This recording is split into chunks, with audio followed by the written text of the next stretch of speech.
हाय अनिल जी, नमस्कार।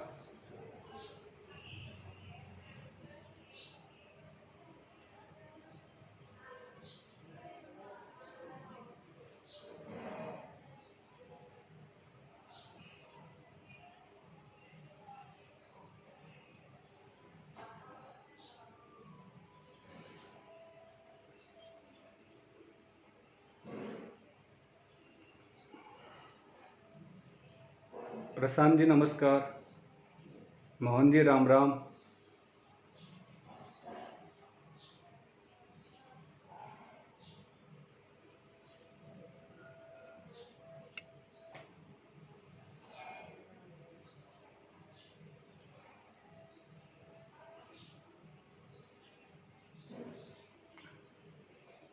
तो 4 बजे आज मुझे फेसबुक पर लाइव आना था जन सरोकार मंच के। तो 4 बज गए हैं और मैं आपके सामने लाइव जन सरोकार मंच पर आ गया हूँ। जन सरोकार मंच ने इस लॉकडाउन में फेसबुक पर एक लाइव श्रृंखला चलाई हुई है, जहाँ हमें प्रतिदिन कोई ना कोई ऐसी शख्सियत से रूबरू होने का मौका मिलता है जो किसी न किसी क्षेत्र में अपना काम कर रहा है। मैं जन सरोकार मंच टोंक द्वारा जो ये कार्यक्रम चलाया है, उसी कार्यक्रम में फेसबुक लाइव श्रृंखला में देवेंद्र जोशी का मैं धन्यवाद करना चाहता हूं कि उन्होंने मुझे भी इस लाइव कार्यक्रम में आने का मौका दिया। तो जन सरोकार मंच टोंक द्वारा जो फेसबुक पर लाइव श्रृंखला चलाई जा रही है, उसमें मैं आपके सामने आज अपने विचार रखने जा रहा हूँ। ये विचार मुझे जो शीर्षक दिया गया वो है एक शिक्षक के विचार, उसके प्रयोग, उसके अनुभव के बारे में। तो आज हम आपसे बात करेंगे एक शिक्षक के विचार के रूप में मेरे क्या विचार हैं, क्या क्या मैंने शिक्षा के क्षेत्र में कार्य किए हैं, ये सब मैं आपसे साझा करूंगा। और उम्मीद करता हूं कि मैंने जो भी कार्य किए उनमें अगर कोई कहीं कमियां लगती हो या कोई त्रुटि हो, उसमें सुधार की आवश्यकता हो, तो आप मुझे कमेंट के माध्यम से या पर्सनल मुझे अवश्य बताएंगे, जिससे हम नवाचारों के क्षेत्र में या शिक्षा के क्षेत्र में और अच्छा कार्य कर सके।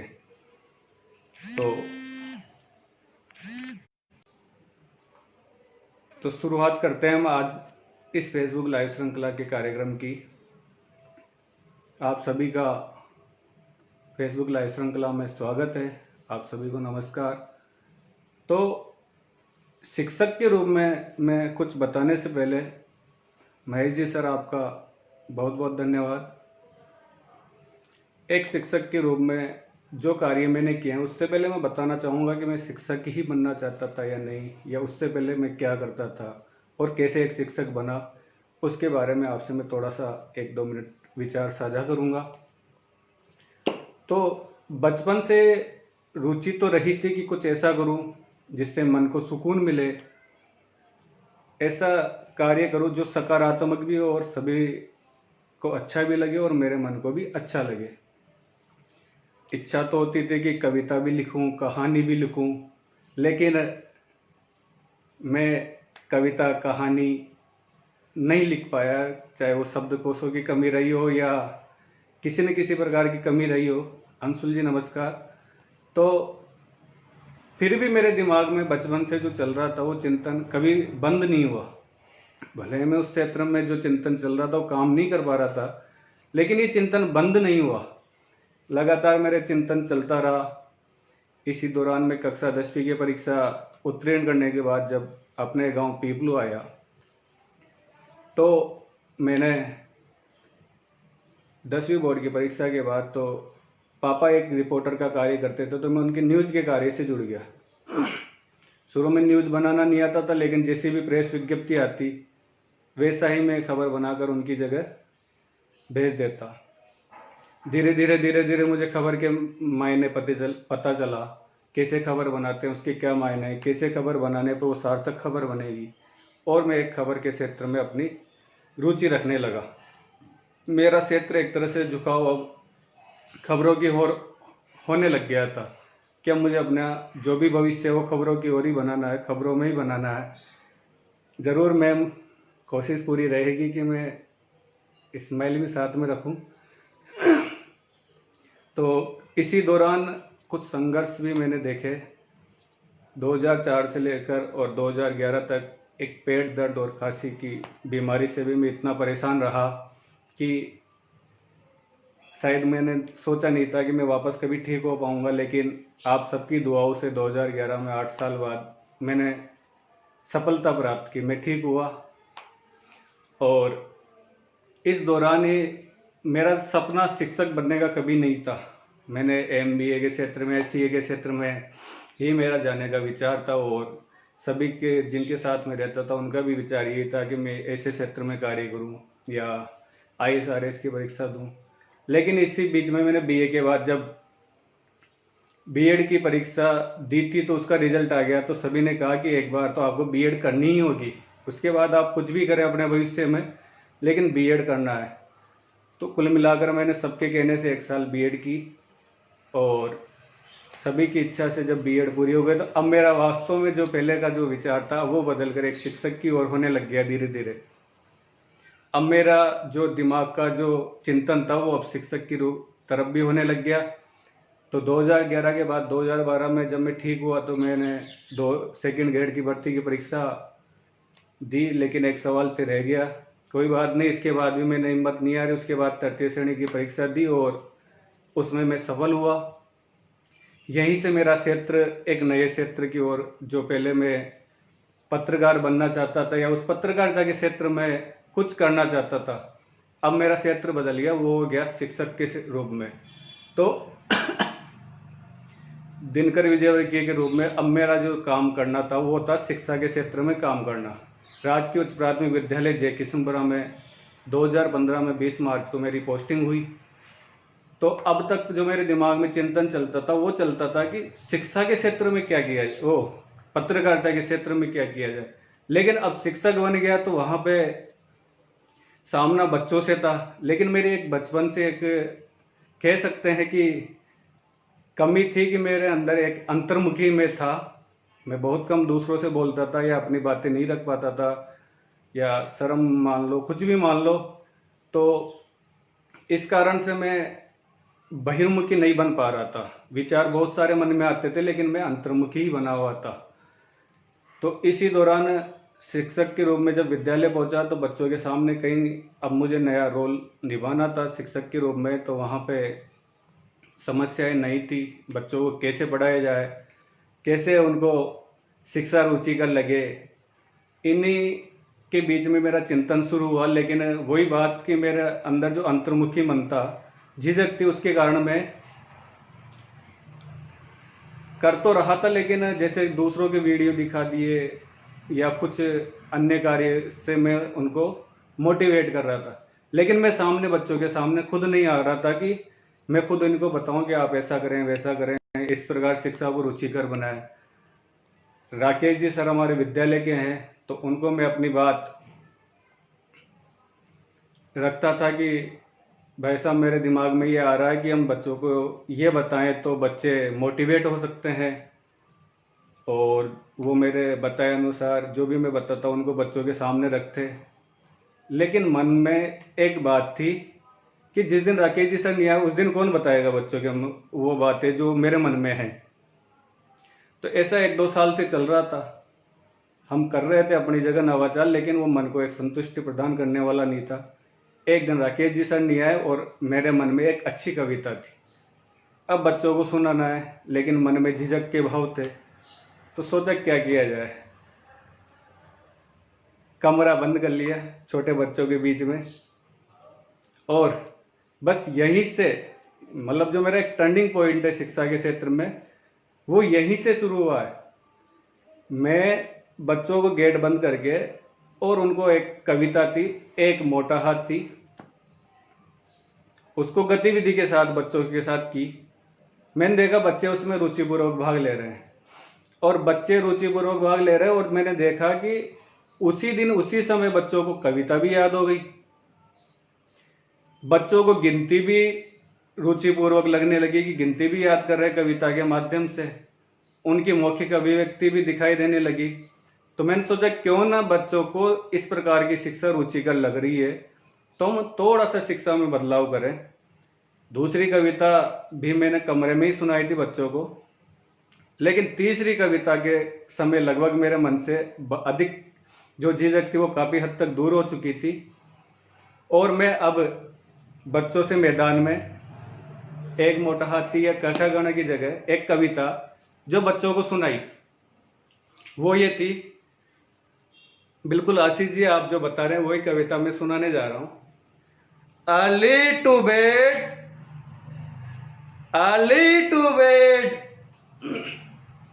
Early to rise, early to rise, makes a man, makes a man healthy, healthy, wealthy, wealthy and wise, and wise।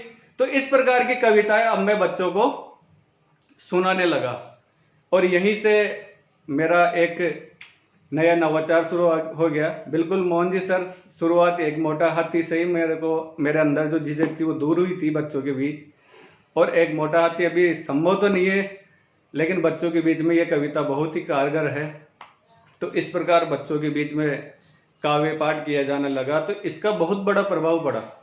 हालांकि किसी भी विद्यालय में एक अच्छी शिक्षा का माहौल बनाने के लिए किसी एक प्रकार का तरीका कारगर नहीं है, उसके लिए हमें कई प्रकार के तरीके काम में लेने पड़ेंगे। तो इसी बीच हमने एक सबसे अच्छा तरीका ये देखा कि बच्चों को जब काव्य पाठ करवाने लगे, छोटे बच्चों को विशेषकर, तो अब बच्चों का जो ठहराव था विद्यालय में वो नियमित होने लगा। पहले जब मैं शुरू में देखता था 1-2 साल तक, तो मैंने देखा कि बच्चे विद्यालय पढ़ने नहीं आ रहे, उनका केवल एक उद्देश्य था। अधिकतर बच्चे वो आते थे जो जरूरतमंद घरों से थे, तो उनका उद्देश्य ये था कि बस आए, पोशार खाया और घर चले गए। यही उद्देश्य लेकर वो विद्यालय में आते थे, उनका और कोई उद्देश्य नहीं था। पोशार मिला बस उसी में वो खुश थे, उनको शिक्षा से कोई मतलब नहीं था। लेकिन अब उनका उद्देश्य बदल गया था। अब बच्चे रुचिपूर्वक विद्यालय इसलिए आ रहे हैं क्योंकि उनको अब विद्यालय में आते ही एक माहौल ऐसा मिल रहा है कि वहाँ पे शिक्षक उनसे जुड़ा हुआ है, शिक्षक उनके बीच में है, शिक्षक उनसे बातें कर रहा है, शिक्षक उनके साथ खेल रहा है, शिक्षक उनके साथ कविताएं बोल रहा है। तो ऐसे में जब भी अब हमने बदलाव ये किया कि छोटे बच्चों के बीच में जब भी जाए तो अपनी शुरुआत डायरेक्ट जो हमें प्रकरण पढ़ाना है बच्चों को, उससे पहले 1 मिनट, कविताएं ज़्यादा समय नहीं लेती, ज़्यादा से ज़्यादा 5 मिनट मान लो, तो 35 मिनट का अगर हमारा कालांश है, अगर उसमें 5 मिनट हम बच्चों से जुड़ जाएं किसी न किसी प्रकार से, तो फिर वो जो हम अध्ययन करवाएंगे बच्चे आसानी से रुचिपूर्वक उसको सीखेंगे। तो यहीं से हमने शुरुआत की कि हम बच्चों को कक्षा में जाते हैं सबसे पहले एक छोटी सी कविता तो जरूर सुनाएंगे छोटे बच्चों के लिए। तो बच्चों को जो ही कविता सुनाई जाती है उसके बाद बच्चों से हम पूछते हैं कि वो गृह कार्य कर रहा है क्या, आंसर कर रहा है। मतलब अब उनको वो गृह कार्य रुचिकर लगने लगा, क्योंकि उनको माहौल शुरुआत में एकदम हमने उनको सक्रिय कर दिया, उनकी झिझक दूर कर दी हमसे बातचीत करने की। तो अब वो हमारी बात मानने लगे, जो कार्य उनके लिए रुचिपूर्वक नहीं था वो भी अच्छा लगने लगा। तो इसी प्रकार से आगे एक कारवा बढ़ता गया। ये हमारा जो शिक्षा के क्षेत्र में नवाचारों का था, धीरे धीरे हमने इसमें, क्योंकि बच्चा क्या है, छोटा बच्चा होता है तो किसी एक खिलौने से खुश नहीं होता, उसको एक नया कुछ ना कुछ चाहिए, उसको एक तरीका चाहिए कि आज मुझे अगर इस प्रकार से सिखाया गया तो दूसरे दिन दूसरे प्रकार सिखाए, नहीं तो वो बोर होने लग जाएगा। तो हमने न केवल कविता के माध्यम से हमने तरीके बदले। किसी दिन हमने बच्चों को कौन बनेगा करोड़पति के जो एक तरीका था, उस कौन बनेगा करोड़पति के माध्यम से हमने बच्चों के साथ खेला। तो बड़े बच्चे हमने लगभग 7 दिन में एक दिन कौन बनेगा करोड़पति उनके साथ खेलने लगे। तो जो भी हम टॉपिक देते उसको रुचिपूर्वक याद करते और इस प्रतियोगिता में भाग लेते हैं। एक बच्चे को सबसे बड़ी क्या है कि अगर छोटा सा भी उपहार दे दिया जाए तो वो बहुत खुश होता है। तो हम जो भी कार्य करते हैं उसमें बच्चों को कुछ इस प्रकार का उपहार दिया जाता है, जैसे कलर दे दिया, पेन, पेंसिल, इरेजर या ऐसी जो चीज़ जो उनके शिक्षा में काम आती हो, वो हमने उनको देना शुरू कर दी। तो इससे बच्चे रुचिपूर्वक याद करते हैं और हमारा जो उद्देश्य है कि बच्चे किसी न किसी प्रकार से इस शिक्षण को ग्रहण करें। अब बच्चे शिक्षण करने लगे। तो कहने का मतलब है कि हम कहीं तरीके काम में लेंगे जब बच्चा एक रुचिपूर्वक अध्ययन करेगा, अन्यथा वो रुचि नहीं लेगा अध्ययन करने में, वो एक दबाव में अध्ययन करेगा या डर कर अध्ययन करेगा। तो हम बिल्कुल भी ऐसा नहीं करें कि बच्चा केवल शिक्षा ही प्राप्त करे। मैं खुद बचपन में अंतर्मुखी रहा, लेकिन मैं नहीं चाहता कि अब जो बच्चे हैं वो अंतर्मुखी बने। अब उनका अंतर्मुखी से मुझे उद्देश्य है कि मैं भले अंतर्मुखी रह गया, लेकिन बच्चों को बहिर्मुखी बनाना ही है। तो बहिर्मुखी बनाने के लिए जितने भी प्रयास हम कर सकते हैं, और नवाचार भले ही मेरा नहीं हो, लेकिन मैं ये मानता हूँ कि मान लो कोई भी शिक्षक नवाचार कर रहा है और अगर वो मेरे ध्यान में आता है तो मैं उसको अपने विद्यालय में अवश्य प्रयोग करता हूँ, क्योंकि वो मेरे विद्यालय के बच्चों के लिए तो एक नया नवाचार है। तो इससे हमने नवाचारों में नए नए तरीके अपनाए।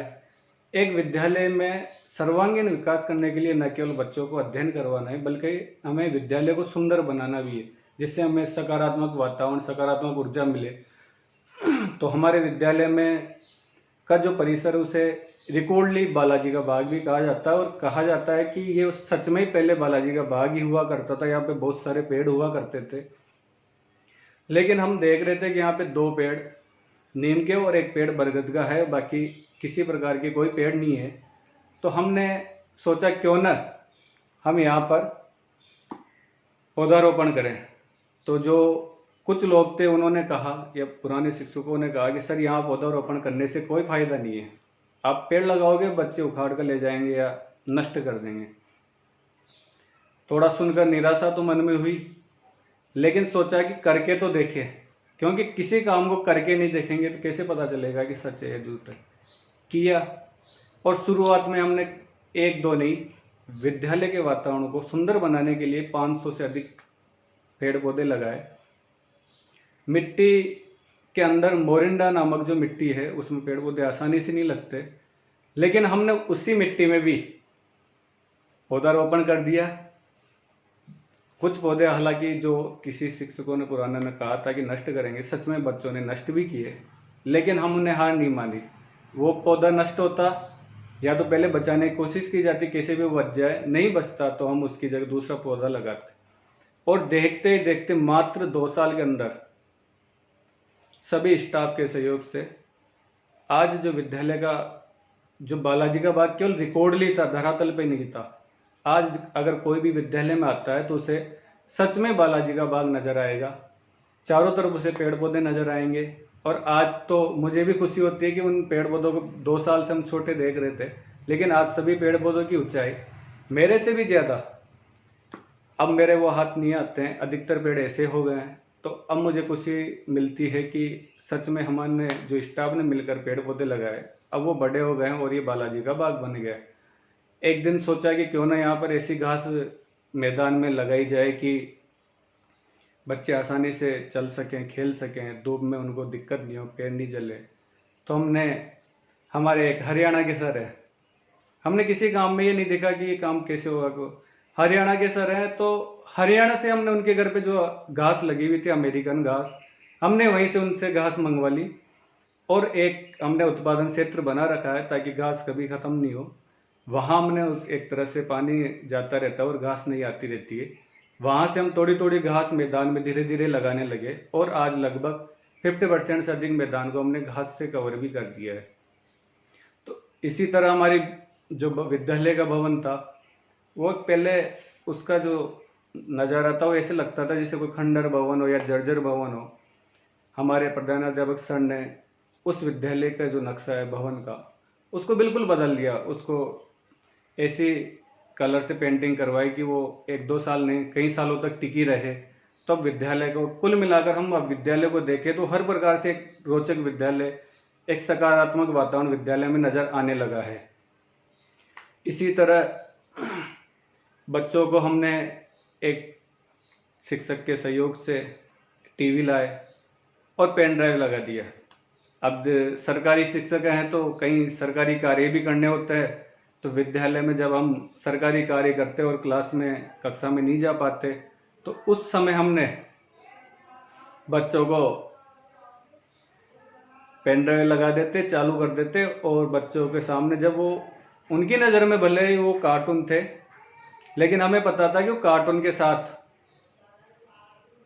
वो शिक्षा ग्रहण कर रहे हैं, उनको कुछ ना कुछ ज्ञान मिल रहा है। तो दो उद्देश्य पूरे हैं, तो उनकी नज़र में वो एक तरह से, जैसे उनको बच्चों को शौक होता है कि कार्टून देखने का, तो वो कार्टून के नज़रिए से देख रहे थे, लेकिन हमारा नज़रिया ये था कि बच्चा इसके साथ सीख भी रहा है, बच्चे को शिक्षा मिल रही है। तो इस प्रकार हमारा जो कार्य था वो आगे बढ़ता रहा, और हमने इस सब का सबसे बड़ा फायदा मिला कि एक और काम हमने किया था, वो बता देता हूँ। व्हाट्सएप ग्रुप 2 साल पहले हमने सभी अभिभावकों को एक व्हाट्सएप ग्रुप के माध्यम से जोड़ दिया गया है। सरकार ने भी अभी सभी विद्यालयों को इस प्रकार का कार्य करवाया है, लेकिन हमारे विद्यालय में 2 साल पहले से ऐसा ग्रुप बना हुआ है। हम जो भी विद्यालय में कार्य करते हैं, चाहे वो प्रार्थना सभा में गतिविधियां कराते हैं, चाहे बाल सभा में गतिविधियां कराते हैं, या अन्य जो भी गतिविधियां कराते हैं, उन्हें हम सीधा व्हाट्सएप ग्रुप पर अभिभावकों के सामने रख देते।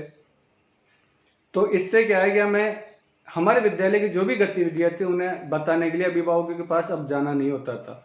या तो बच्चा बता देगा कि हमारे विद्यालय में क्या चल रहा है, क्या नहीं चल रहा है, उनकी अभिव्यक्ति बता देगी, और वो नहीं बता पाए तो व्हाट्सएप ग्रुप भी उसको बता सकता है कि विद्यालय में क्या हो रहा है। तो अब हमारा जो भी कार्य था वो सब अभिभावकों तक पहुंच रहा था। तो इसका सबसे बड़ा फायदा ये मिला कि जहाँ पर हमारे विद्यालय में केवल जरूरतमंद परिवारों के बच्चे पढ़ने आते थे, 50, 55, 60, आज 2 साल में सभी स्टाफ के सहयोग से वो नामांकन 113 पिछले साल था, और इस साल हमें उम्मीद है कि ये नामांकन और बढ़ेगा। तो हमने जब बहुमुखी या सर्वांगीण प्रकार से नवाचार किए, तो इसका फायदा ये मिला कि नामांकन में दुगने से भी अधिक हो गया। तो कहने का मतलब है कि बच्चों का नामांकन, ठहराव, इन सभी के लिए हमें कई प्रकार के कार्य करने होंगे। एक तरह से विद्यालय को रोचक बनाने के लिए हमने समय समय पर उनको अच्छे व्यंजन भी बनाए, खिलाए, आशीष जी, सच में। तो इस प्रकार ये तो था मेरा एक विद्यालय से जुड़ा हुआ कार्य। इसके बाहर भी मैंने अन्य कार्य कि इन नवाचारों को देखकर, एक अंशुल जी जैन है बिजोलिया के, उन्होंने मेरे नवाचारों को देखा और उन्होंने कहा कि अंत्योदय बैंक से क्यों ना हम उनके विद्यालय में खिलौना बैंक स्थापित करवाएं। उन्होंने मुझसे कुछ नवाचारी वीडियो या नवाचारी फोटोज मांगे, मैंने अंशुल जी को दिए, उन्होंने अंत्योदय बैंक के महेंद्र जी मेहता तक पहुंचाए। तो इससे फायदा हुआ कि हमारे विद्यालय में एक खिलौना बैंक की स्थापना हुई। बच्चों को खिलौने से रुचि लगती है, वो खिलौने सभी शैक्षणिक सामग्री से जुड़े हुए, तो बच्चों को उन खिलौनों के साथ शिक्षण भी मिलेगा और खेलने को भी मिलेगा।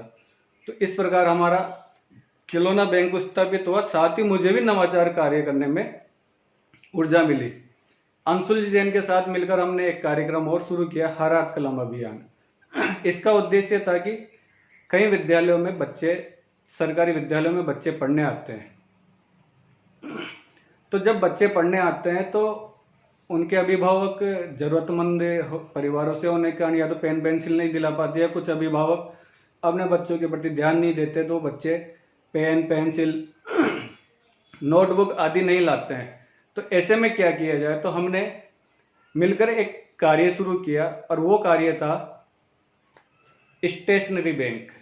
हर विद्यालय में एक छोटा सा स्टेशनरी बैंक अवश्य हो, उसमें बच्चे के जो कार्य है, शिक्षा से जुड़े हुए जो छोटी मोटी सामग्री होती है, पेन, पेंसिल, नोटबुक, इरेजर, ये हमेशा रहे, जिससे कोई भी बच्चा जो विद्यालय आ रहा है वो केवल इस कारण से शिक्षा से वंचित नहीं रहे कि इसके पास नोटबुक नहीं थी या पेंसिल नहीं थी।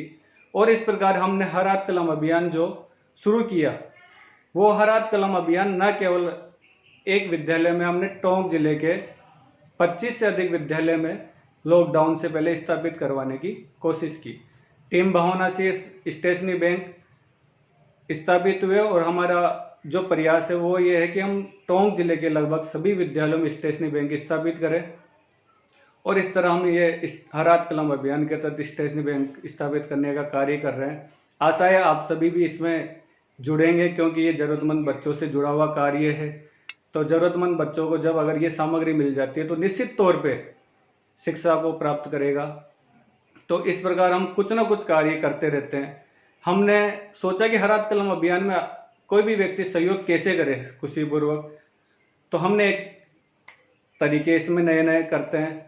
हम किसी का भी जन्मदिन होता है तो उसको कहते हैं कि आप इस जन्मदिन पर केक काटते हो या कुछ भी करते हो तो इसमें काफ़ी खर्च होता है, क्यों ना आप इसी जन्मदिन को बच्चों के बीच मनाएं, उनको शैक्षणिक सामग्री का वितरण करें।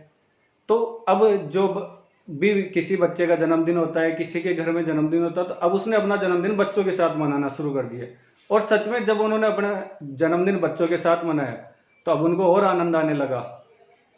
अब वो रुचिपूर्वक अपना जन्मदिन बच्चों के साथ मना रहे हैं। तो हमारा भी स्टेशनरी बैंक का जो कार्य है वो सफल हो रहा है, क्योंकि बच्चे उसको जन्मदिन वाले उनका हमारे साथ सहयोग कर रहे हैं। इसी प्रकार हमने इसमें नए नए प्रयोग भी करते रहते हैं। जैसे मकर संक्रांति पर दान देने की पहल होती है, तो हमने सबको कहा कि मकर संक्रांति पर दान करना ही है, तो क्यों ना आप विद्यालय में दान करें। जो भी आप तेरा वस्तु है, जो भी दान करना चाहते हो वो विद्यालय में बच्चों के लिए करें। दान है, बस दान करना है आपको। वो कांच कंगा इनकी जगह आप शैम्पू की जगह ये दान करें। और सक्षम परिवारों को अगर आप मकर संक्रांति पर कुछ वस्तुएं देते हो, उसकी जगह ये वस्तुएं आप बच्चों को दें। इसी माध्यम से हमने ये भी सिस्टम शुरू करवाया। तो अब मकर संक्रांति पर भी हमारे विद्यालय में कम से कम 10,000 से अधिक का सहयोग मकर संक्रांति पर प्राप्त हुआ। इसी तरह मैंने अन्य विद्यालयों में भी कोशिश की और वहाँ पे भी काफ़ी सारा सहयोग प्राप्त हुआ। तो कहने का मतलब है कि हम कुछ ना कुछ कार्य करते रहें बच्चों का। हमने बच्चों को जो कभी खेल के क्षेत्र में, विद्यालय के बच्चे कभी खेल में नहीं गए, भले ही वो हार कर आ गए होंगे, लेकिन हमने सोचा कि शुरुआत तो की जाए। तो हमने बच्चों को खेल के क्षेत्र में कबड्डी, खो खो आदि खेलने के लिए बाहर भी भेजा। बच्चे अब रुचिपूर्वक हिस्सा लेने लगे हैं कि हम निश्चित रूप से खेल के क्षेत्र में भी विद्यालय का नाम करेंगे।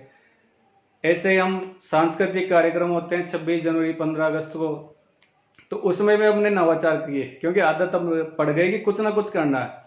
तो हमने सोचा कि क्यों ना बच्चों की झिझक दूर करने के लिए वहाँ पर मंच पर कुछ इस प्रकार की गतिविधियाँ करवाई जाए। वो भले ही शिक्षण से जुड़ी हो, लेकिन नृत्य वर्त्य से जुड़ी नहीं हो, लेकिन वो हो तो उससे बच्चे कुछ ना कुछ नया सीखेंगे। हमने बच्चों को कन्वर्सेशन या कुछ अंग्रेजी से जुड़े हुए टॉपिक सिखाए और उनको 26 जनवरी 15 अगस्त को जब बच्चों ने पेश किया तो उससे हमारे विद्यालय के बच्चों की झिझक दूर होने लगी। हमने प्रत्येक बच्चे से, भले ही वो कविता स्वयं हो या कुछ हो, हमने प्रत्येक बच्चे को 15 अगस्त या 26 जनवरी पर मंच पर अवश्य भेजते हैं। नित्य प्रार्थना पर इनकी गतिविधियों में तो शामिल करते ही हैं, लेकिन इन बड़े समारोह में भी हमने कोशिश की कुछ बच्चे ही कार्यक्रम प्रस्तुति नहीं दे, सभी बच्चों का इसमें योगदान हो। तो इससे क्या होता है कि जब सारे बच्चे इस प्रकार झिझक दूर होगी तो निश्चित तौर पे मेरी तरह अंतर्मुखी नहीं रहेंगे, बहिर्मुखी बनेंगे।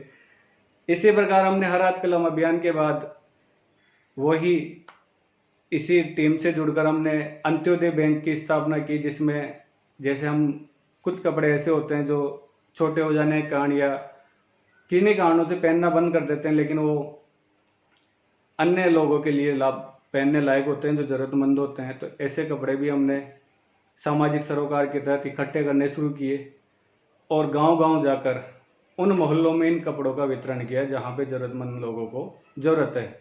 तो अंत्योदय कपड़ा बैंक भी हमने निरंतर संचालन किया, जो निरंतर चल रहा है। लॉकडाउन में ज़रूर वो थोड़ा सा बंद है, बाकी वो हमेशा से निरंतर चल रहा है। इसी तरह सर्दियों के दिनों में हमने वस्त्रम अभियान चलाया। विद्यालय में भी सभी शिक्षकों के सहयोग से सभी बच्चों को स्वेटर वितरण किया, अन्य भामाशाहों को भी प्रेरित करते हुए। यहाँ तक कि अधिकतर विद्यालयों में तो शिक्षक स्वयं भामाशाह बन गए और बच्चों को स्वेटर का वितरण किया। तो इससे अब सभी बच्चों को मेरे विद्यालय से ही अब सर्दी के दिनों में ठिठुरना नहीं पड़ा। इस प्रकार ही हमने और कई प्रकार के नवाचारी कार्य किए, निरंतर कुछ ना कुछ करते रहे। और हमने बच्चों का जो विद्यालय में जन्मदिन आता है तो जन्मदिन पर चॉकलेट बांटते थे बच्चे, हमने उसमें भी शिक्षा जोड़ दी। बच्चों से कह दिया कि अब चॉकलेट नहीं बांटोगे, आप इसकी जगह शैक्षणिक सामग्री जो भी उस राशि में आती हो वो काम करो। एक सबसे बड़ा हमने जो कार्य किया वो है, आपको भी पता है कि जो भी हमने रियल लाइफ में विद्यालय में किया हो या किसी भी क्षेत्र में किया हो, हमने उनको रील में जरूर कैद किया है। और रील में कैद करने के बाद व्हाट्सएप या फेसबुक या अन्य जितने भी सोशल मीडिया के माध्यम में यूट्यूब, उनके जरिए अभिभावकों तक तो पहुंचाएं, साथ में आप सभी तक भी शेयर किए। इस दौरान बहुत सौ ने ये कहा कि आप तो दिखावा करते हैं, तो हमने यही कहा कि हम दिखावा तब करते हैं जब धरातल पे काम करते हैं। हम धरातल पर काम करने के बाद ही दिखावा करते हैं, उससे पहले हम कोई दिखावा नहीं करते हैं। और बहुत सारों ने ये भी कहा कि नेकी कर और दरिया में डाल, पहले वाली बातें हैं, तो हमने नेकी कर और दरिया में नहीं डाला, हमने नेकी कर और उसको दुनिया को दिखाया है कि हम ये कर रहे हैं। आप इसमें अपने सुझाव दें। एक ऐसे ही सत्यमेव जयते यूएसए है, ओम वर्मा उसके फाउंडर हैं। हमने उसमें भी बच्चों से स्पेलिंग बी कॉन्टेस्ट में भाग दिलवाया और उस स्पेलिंग बी कॉन्टेस्ट में भाग दिलवाने पर हमारे विद्यालय के बच्चों में एक नया उत्साह का संचार हुआ। अब वो वर्ड मीनिंग याद करने में रुचि लेने लगे। अब उनका उद्देश्य एक और नया बन गया कि अब हमें डेली की 10 मीनिंग तो लर्न करना ही करना है। इसी प्रकार लॉकडाउन में अभी भी वर्तमान में भी हम बहुत सारे कार्य कर रहे हैं और इससे पहले अभी हमने ऐसे कार्य किए हैं, जैसे उमा मैम के सहयोग से हमने एक नया कार्य विद्यालय में शुरू किया है, आज का दीपक, आज का गुलाब, स्टार ऑफ मंथ। तो इन सब से हमने देखा कि बच्चों से इस प्रकार जब हमने मोटिवेट किया तो जो कार्य वो आसानी से नहीं कर रहे थे वो रुचिपूर्वक करने लगे। हम बच्चों को पहले कहते थे कि ऐसा करना वैसा करना, वो नहीं मानते थे, लेकिन हमने जब उनको ये कहा कि इस प्रकार जब हमने उनको सम्मानित करना शुरू किया, आज का दीपक, आज का गुलाब, तो अब बच्चे हमारी सब बात मानने लगे। अब मैं बात करता हूँ कि लॉकडाउन में भी हमने बच्चों को किस प्रकार से शिक्षण करवाया जाए। शुरुआत वही डिजिटल शिक्षा को बढ़ावा देने की हमेशा से रही है, तो हमने डिजिटल तरीके से बच्चों को अध्ययन करवाना शुरू किया, लेकिन उसका परिणाम अच्छा नहीं रहा, क्योंकि अधिकतर अभिभावकों के पास एंड्रॉयड फ़ोन नहीं थे और जिनके पास थे वो भी बच्चों को दे नहीं पा रहे थे बाहर कार्य करने या कहीं जाने के कारण, क्योंकि गाँव में कोई खेती करता है, कोई क्या करता है। तो ऐसी कंडीशन में क्या किया जाए, किस प्रकार बच्चों को शिक्षा से जोड़े रखा जाए। तो हमने बच्चों को शिक्षा से जोड़े रखने के लिए हमने सोचा क्यों ना हम सर्वे तो करने आते ही हैं, तो सर्वे करने आते हैं तो हम क्यों ना इनको नोट्स का वितरण करें, क्योंकि हमने देखा कि जब अखबार का वितरण हो सकता है तो नोट्स का वितरण भी हो सकता है। तो हमने इसके लिए क्या करें, क्योंकि कोरोना है, कोरोना में कोई चपेट में नहीं आए, इसके लिए हमने उपखंड अधिकारी से चर्चा की कि हम ऐसा करना चाहते हैं जिसमें हम बच्चों के पास नहीं जाएंगे और ना बच्चा हमारे पास आएगा। हम नोट्स का वितरण करेंगे और वो आसानी से पाठ्यक्रम के अनुसार अध्ययन कर लेगा। तो उपखंड अधिकारी ने कहा बिल्कुल आप ऐसा कर सकते हैं, इसमें कोई गलत कार्य नहीं है। हमने नोट्स बनाए और हर 7 दिन में बच्चों को नोट्स का वितरण शुरू किया, तो हमारा पाठ्यक्रम के अनुसार भी अध्ययन होना शुरू हो गया। अब बच्चों तक कैसा पहुंचा जाए, तो हम नित्य तो नहीं पहुंच सकते, एक दिन छोड़कर एक दिन बच्चों तक पहुंचते हैं। तो हम एक दिन छोड़कर एक दिन में बच्चों को नोट्स वितरित करने के बाद उनको एक टारगेट देते हैं कि आज आपको इतना सा याद करना है। दूरी बनाते हैं, उनके घर के बाहर एक छाया वाले स्थान पे खड़े हो जाते हैं और बच्चों से हम वो सवाल जवाब करते हैं जिसमें ना बच्चा मेरे पास है ना मैं बच्चे के हाथ लगा रहा हूँ, तो कोरोना का कोई डर नहीं है। केवल हम उनसे डायरेक्ट दूरी बनाते हुए, एक मैंने ये देखा कि बच्चों के पास मास्क भी नहीं है, तो सभी 113 बच्चों को हमने घर घर जाकर मास्क का वितरण भी किया और साथ ही ये कहा कि जो मास्क लगाएगा केवल उन्हीं को मैं पढ़ाऊँगा। तो अब बच्चे मास्क लगाकर अध्ययन करते हैं। और इसी प्रकार से हमने एक और काम किया कि लॉकडाउन में बच्चा किसी न किसी प्रकार से शिक्षा से जुड़ा रहे, वो बिल्कुल शिक्षा से दूरी नहीं बनाए। तो हमने इस दौरान जितने भी दिवस आए, अंतर्राष्ट्रीय परिवार दिवस, हैप्पी मदर्स डे, विश्व पुस्तक दिवस, विश्व पृथ्वी दिवस, इन सभी पर भी हमने बच्चों से चित्र बनवाए, निबंध लिखवाए। तो इससे बच्चा किसी न किसी प्रकार से शिक्षा से जुड़ा हुआ रहा। हमने छोटे बच्चों को एक और टारगेट निश्चित दिया हुआ है कि डेली का एक चित्र तो आपको कॉपी में बनाना ही बनाना है और वो हम दूर से देखेंगे।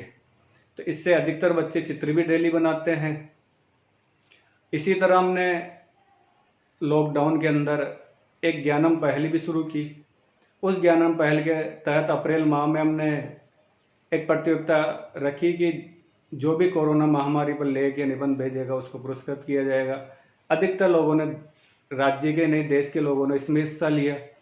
इसी प्रकार हमने सोचा कि एक इस महामारी के समय में एक सोशल डिस्टेंस के साथ, सोशल मीडिया के माध्यम के साथ एक परिंदे लगवाने का कार्य भी तो कर सकते हैं। बच्चों से कबाड़ के जुगाड़ से पक्षी घर भी बनवा सकते हैं, परिंदे लगवा सकते हैं, तो क्यों नहीं ये कार्य भी किया जाए। तो अंशुल जी जैन के सहयोग से हमने ये कार्य शुरू किया। भगवान महावीर जियो और जीने दो का संदेश देते हैं, तो हमने इसकी शुरुआत भगवान महावीर की जो जयंती पर्व था 6 अप्रैल, उस दिन से हमने इसके कार्य की शुरुआत की। और हमें खुशी है कि हम न केवल टोंक जिले में या राज्य में, 5 राज्यों में हम 3100 से अधिक परिंदे लगवा चुके हैं। और एक और मेरे मन में आया कि क्यों ना अपने विद्यालय के बच्चे जिनको पर्यावरण अध्ययन पढ़ाते हैं तो हम पर्यावरण से भी जोड़ते हैं, तो क्यों ना उनको गृह कार्य में परिंदे लगवाने का कार्य दिया जाए।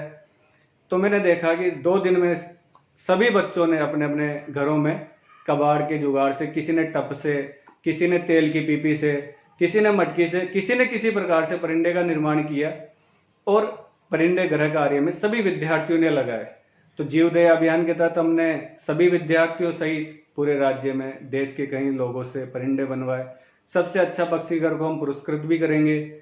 तो इस कारण से बहुत सारे जो बच्चे हैं वो अपना पूरा प्रयास कर रहे हैं कि कैसे भी मेरा पक्षी घर सबसे अच्छा बने। इसी प्रकार ज्ञानम पहल के तहत हमने सोशल डिस्टेंस के साथ जो बच्चों को पढ़ाना शुरू किया, उसमें भी हमने कई नवाचार बच्चों के सामने रखे हैं। क्या मैं आपको पढ़ा रहे, हो सकता है समय ज़्यादा नहीं दे पाए तो आप कॉल करके भी चैप्टर समझ सकते हैं। आप हम जब दोबारा आएँ तो लिख कर तैयार रखें और वो पूछ सकते हैं।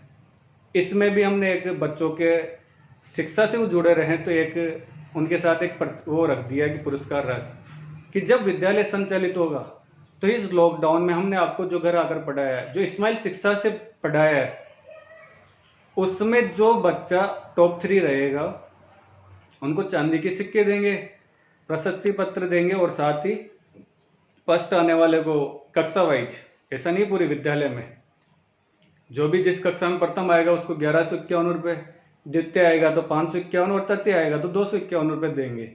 साथ ही जो प्रथम श्रेणी से जिन सभी बच्चों के प्रथम श्रेणी के अंक आएंगे उनको भी हम प्रशस्ति पत्र देकर सम्मानित करेंगे। तो बच्चों में और ज़्यादा पढ़ने की रुचि बढ़ी। तो इस प्रकार हमने बच्चों को किसी न किसी प्रकार से पढ़ाने का सहयोग, सरकार का स्माइल कार्यक्रम है उसको भी सफल बनाना है, क्योंकि बच्चों का कभी ना कभी तो डिजिटल शिक्षा से जुड़ना ही पड़ेगा। तो हमने एक काम किया कि माना कि अभिभावक के पास एंड्रॉयड फ़ोन नहीं है, लेकिन उसके घर में उसके ताऊ जी के पास, उसके ताऊ जी के लड़के के पास या मोहल्ले में किसी के पास भी अगर एंड्रॉयड फ़ोन है और उस बच्चे का उससे जुड़ाव है, तो क्यों ना उसके नंबर उस ग्रुप में जोड़ दें।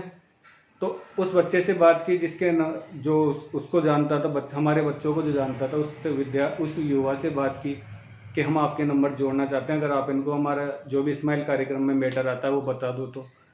तो कई घरों उसके बच्चे इस प्रकार भी हमने जोड़े।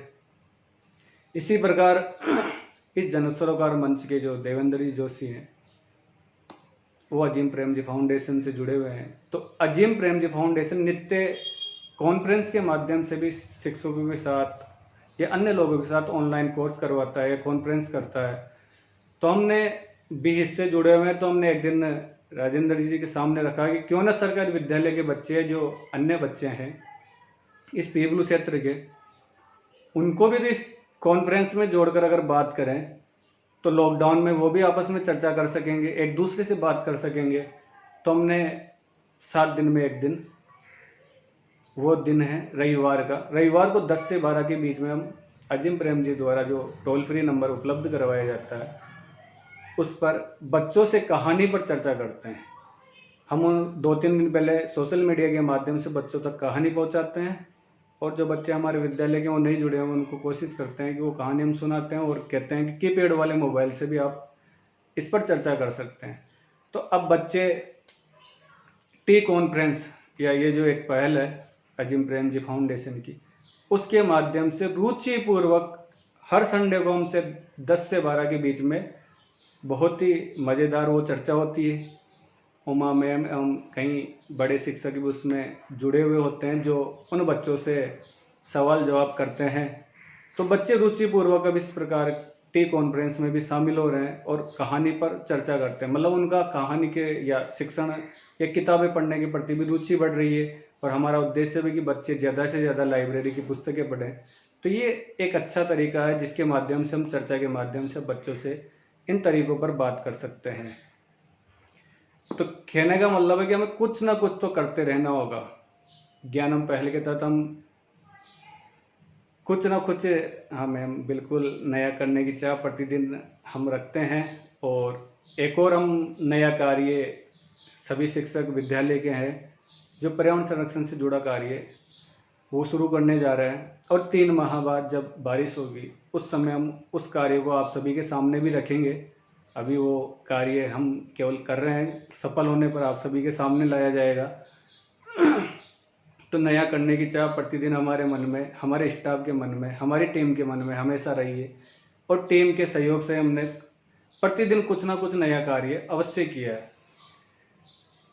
तो इस प्रकार हम कार्य निरंतर कर रहे हैं। हमारे मन में कुछ ना कुछ निरंतर चल रहा है कि हम किसी भी प्रकार से बच्चों की शिक्षा से जुड़े रहें, समाज की सेवा के क्षेत्र में जुड़े रहें। लॉकडाउन के अंदर कोई भी भूखा न रहे, इसके तहत पहल संगठन से जुड़कर भी हम कार्य कर रहे हैं भामाशाहों के सहयोग से। और हमने उसके तहत भी 300 से अधिक ज़रूरतमंद तक पहुंचने की कोशिश की। तो हम किसी न किसी प्रकार से बिजी रहें। एक और चीज़, इस समय कोई ना कोई व्यक्ति किसी न किसी प्रकार की समस्याओं से घिरा रहता है, वो किसी न किसी प्रकार से परेशान रहता है। तो मैंने एक बात देखी कि अगर हम किसी न किसी प्रकार से बिजी रहेंगे तो हमारा ध्यान उन समस्याओं की ओर नहीं जाएगा। तो हमें उन समस्याओं से दूर रहने के लिए भी कुछ ना कुछ कार्य अवश्य करते रहना चाहिए। तो इससे हमें एक नया मोटिवेशन मिलता है। लॉकडाउन के दौरान ये हमारे लिए ज़रूरी भी है कि हम किसी न किसी प्रकार से घर से बाहर निकलने की जगह काम हो तो निकलें, बाकी कुछ ना कुछ घर में रहते हुए करते रहें। जो बाहर निकल रहे हैं वो बाहर रहकर कार्य करें। और मेरा तो यही कहना है कि हमने पर्यावरण संरक्षण के तहत पिछले साल 51 गाँव में 5100 पौधे भी लगाए। और इस बार हमने इसको थोड़ा सा चेंज भी करने की कोशिश की है कि इस बार हम जन्मदिन पर पौधे लगाएं। जैसे राजसमंद के पिपलांतरी गांव में जन्मदिन पर पौधे लगाते हैं, कोई 11 लगाता है, कोई 111। तो इस प्रकार की पहल अपने क्षेत्र में करें तो निश्चित रूप से अपना क्षेत्र भी पर्यावरण की दृष्टि से एक हरा भरा क्षेत्र होगा। तो इस क्षेत्र में भी हम निरंतर कार्य कर रहे हैं। हमारा एक ही उद्देश्य है कि निरंतर कुछ ना कुछ ऐसा करें जो शिक्षा की दृष्टि से या समाज सेवा की दृष्टि से अच्छा हो। और इस कार्य के अंदर सभी टीम भावना से काम होता है। एक चीज़ ये भी है बिल्कुल कि जहाँ हम कोई कार्य करें तो अकेला व्यक्ति कुछ नहीं कर सकता। इसके लिए हमें टीम भावना की बहुत ज़रूरत रहती है। बिल्कुल सर, व्यस्त रहेंगे, स्वस्थ रहेंगे। Anil ji sir, blood donation का कोरोना के कारण वो स्वीकृति उपखंड अधिकारी से मिल नहीं पा रही है। अगर जिस दिन वो स्वीकृति मिलेगी हम निश्चित रूप से ब्लड डोनेशन का कार्यक्रम भी रखेंगे। लिस्ट हमने बना रखी है 150 से अधिक लोगों की। बस इंतजार है कि कब उपखंड अधिकारी की स्वीकृति मिले और हम रक्तदान शिविर का आयोजन करें। बच्चों को मोटिवेट करने को लेकर हमने एक पाती भी लिखी है। इस पाती का उद्देश्य कहें तो हम उपखंड अधिकारी सूरज सिंह जी नेगी से मैं प्रभावित हूँ या उनसे प्रेरित हूँ, और इसीलिए मैंने ये पाती लिखी है। और प्रत्येक विद्यार्थी और उसके अभिभावक तक ये पाती मैंने पहुँचाई है। इस पाती का उद्देश्य यही कि किसी न किसी प्रकार से बच्चा शिक्षा से जुड़े, वो शिक्षा को ग्रहण करे, प्रेरित हो। तो इसके मद्देनज़र हमने ये पाती भी लिखी है। और हमारा उद्देश्य है किसी न किसी प्रकार से, चाहे वो ऑनलाइन शिक्षा प्राप्त करे, ऑफलाइन शिक्षा प्राप्त करे, वह शिक्षा प्राप्त करे। लॉकडाउन के अंदर ये 2 थीम पे जो हमने काम करे हैं, एक डिजिटल शिक्षा पे काम कर रहे हैं, दूसरा हम कैसे भी करके सर्वे के माध्यम से उन तक पहुंच रहे हैं। सामाजिक सरोकारों में मैंने जो भी काम बताए, आशा है कि आप सभी भी उससे जुड़ेंगे। और अब मैं चाहूँगा कि मेरे अंदर कोई और कुछ कमियां रही हो तो आप सब बताएं, जिससे मैं उनमें सुधार कर सकूं।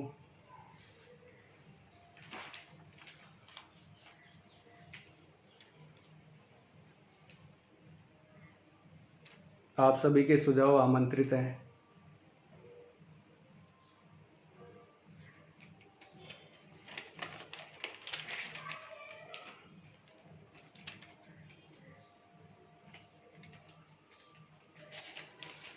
तो ये मेरे एक शिक्षक के रूप में विचार थे।